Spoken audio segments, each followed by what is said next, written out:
सिंधु देश मुक़दरा साईं G M Syed Rahbara. दोस्तों, साथियों, सज्जनों, वतन वासियों, जिए लतीफ़, जिए देश। जिए सिंध फ्रीडम मूवमेंट तरफ़ां शुरू कयल आगाही प्रोग्राम सिंध के दरपेश मसला जी टी कड़ी सिंध जा वसीला ऐं वसीलनि जी लुटमार, जेको अॼु असांजो टॉपिक पिणु आहे, मां तव्हां सभिनी जुड़ियल साथियुनि खे ऐं पोइ जुड़ंदड़ साथियुनि खे भलीकार चवां थो। जीअं त ही फेसबुक लाइव हर हफ़्ते छंछर राति 8 वॻे रखियल हूंदो आहे। हिन फेसबुक लाइव करण जो मक़सदु इहो ई हुयो त सिंध के दरपेश जेके बि मसइला आहिनि, जेके चैलेंजिस आहिनि असांखे, त उन्हनि चैलेंजिस खे कीअं मुंहुं ॾिजे या उन्हनि जो कहिड़ो हल असां कढी सघूं। ऐं ॿियो त जेके बि असांजा नौजवान आहिनि या नई टही हींअर सियासत में या सिंध जे बाबति मालूमात जी कोशिश करे रही आहे, त उन्हनि दोस्तनि खे, उन्हनि भाइरनि खे, सभिनी खे, सिंध वासियुनि खे, अदड़ियुनि खे, अदनि खे हिन प्रोग्राम करण जो इहो ई हिकिड़ो सबबु हुयो त जीअं उन्हनि खे असां सही ॼाण या सही मालूमात ॾेई सघूं त ही पाकिस्तान जो जुड़णु, पाकिस्तान जो वजूद में अचणु, सिंध जी तबाहीअ जा कारण कीअं जेको सो रियासत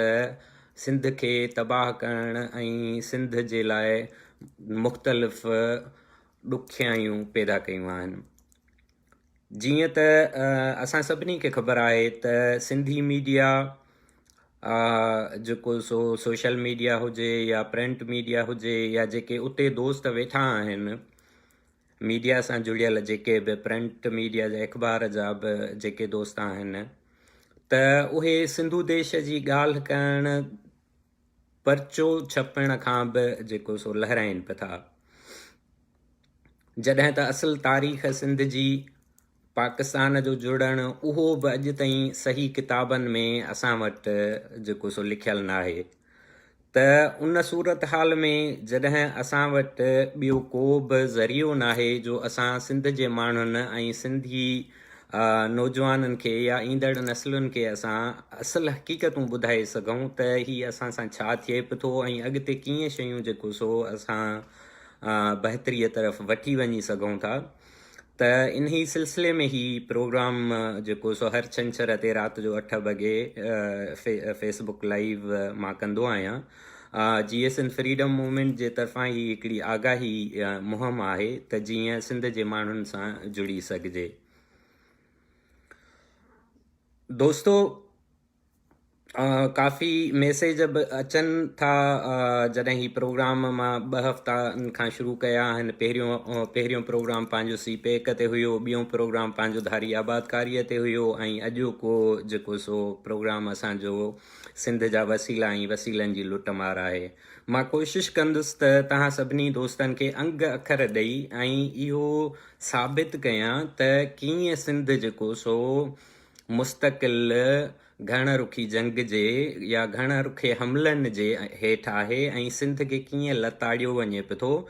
उहो पाकिस्तान जे नाले ते जेके कुझु असां सां अमल थियनि पिया था, जेके बि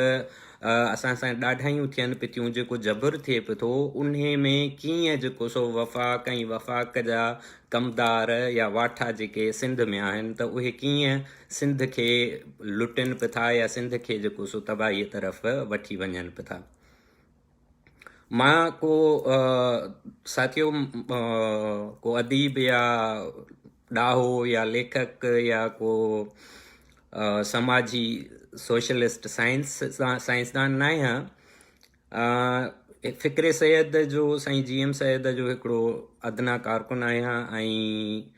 जेका ॼाण मूं वटि हूंदी आहे, मुंहिंजी कोशिशि हूंदी आहे त उहा दोस्तनि ताईं पहुचाइजे। ऐं सिंध वासियुनि ते पहुचाइजे, नौजवाननि ताईं पहुचाइजे, जीअं असांखे असुलु मामलनि जी ऐं असुलु सिंध सां जेके बि हींअर मसइला दरपेश आहिनि उन्हनि जी असांखे सम्झ अची सघे। ह्यूस्टन टेक्सास में अमेरिका में हिते जीअं त 4-5 ॾींहंनि खां इमरजेंसी लागू हुई ऐं विंटर स्टॉर्म आयो हुयो हिते। इन जे करे काफ़ी ॾींहं सोशल मीडिया ते बि मां घटि हुयुसि जॾहिं त हिते सर्दी तमामु घणी हुई। अॼु वञी कुझु हालात सही थिया आहिनि ऐं अॻिते पंहिंजे हिननि प्रोग्रामनि खे असां वधाईंदासीं ऐं जेको सो कोशिशि कंदासीं त पंहिंजे सिंध वासियुनि दोस्तनि ऐं सभिनी अॻियां जेके बि असांजा मसइला या सिंध खे दरपेश जेके चैलेंजिस आहिनि उन्हनि खे असां चिटो ऐं वाज़िह जेको सो तव्हां अॻियां रखूं। दोस्तो, जेकॾहिं असां ॾिसूं त वसीला, क़ौमी वसीला या जेके रिसोर्सिस हूंदा आहिनि उन जी डेफिनेशन जेका इंटरनेशनल बायलॉज जे मुताबिक़ आहे त उहा इहा आहे त कंहिं बि मुल्क जे जाग्राफ़ाई हदुनि में मौजूदु ज़मीन अंदरि या ज़मीन खां ॿाहिरि तिबई शयूं उहे उन मुल्क जे माण्हुनि जे लाइ हूंदियूं आहिनि, जिन खे का बि पॉलिटिकल धुर या सरकार जेका गवर्नमेंट फॉर्मेशन हूंदी आहे उहा उन्हनि वसीलनि जो कुतब आणे या उन्हनि वसीलनि खे इस्तेमालु करे अवाम लाइ सहूलतूं पैदा कंदी आहे। हाणे हिकिड़ा वसीला हूंदा आहिनि जेके रिसाइकेबल हूंदा आहिनि ऐं हिकिड़ा वसीला इहे अहिड़ा हूंदा आहिनि जेके नॉन रिसाइकेबल हूंदा आहिनि, माना उन्हनि खे असां ॿीहर जेको सो रीयूज़ नथा करे सघूं। माना उहे वसीला जेकॾहिं हिकिड़ो दफ़ो निकिरी विया त उन्हनि खे ॿीहर असां रिप्लेस नथा करे सघूं। हाणे इहे जेके बि वसीला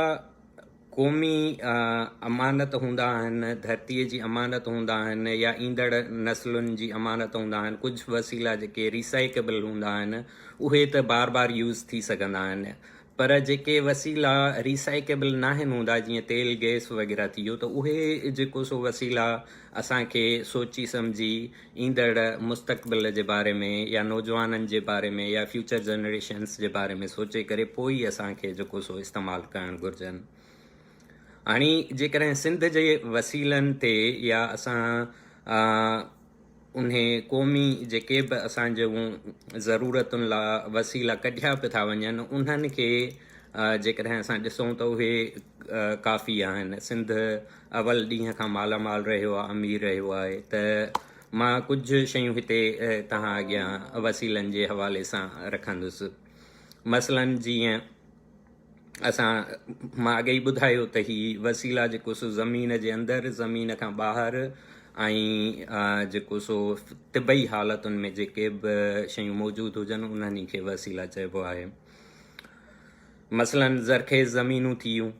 पाणी थी वियो, पाणी उन में थधा पाणी बि थी विया, ताज़ा पाणी बि थी विया या जेको सो गरम पाणी या सामूंडी पाणी बि थी विया, डंडूं थी वियूं,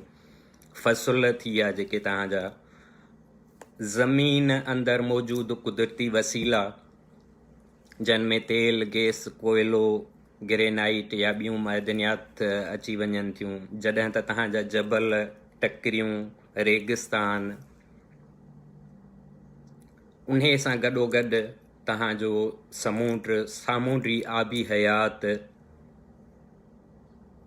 माल मवेशी, सनतूं, एग्रीकल्चर, मेवाजात, मुख़्तलिफ़ उन्हनि खे हैंडल करण जा विर्छ जा इदारा ऐं उन्हनि इदारनि में कमु कंदड़ माण्हू, त इहो सभु जॾहिं असां शयूं गॾायूं था त इहे ईअं सम्झो त कंहिं बि क़ौम जा क़ौमी वसीला ऐं उन्हनि क़ौमी वसीलनि जी विर्छ ऐं उन्हनि जी खपत जेके वसीला क़ौम जे भलाईअ लाइ इस्तेमालु थींदा आहिनि।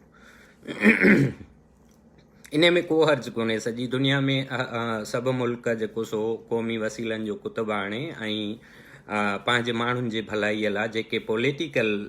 सिस्टम हूंदो आहे उन में हू जेको सो अवाम जे भलाईअ लाइ इस्तेमालु कया वेंदा आहिनि।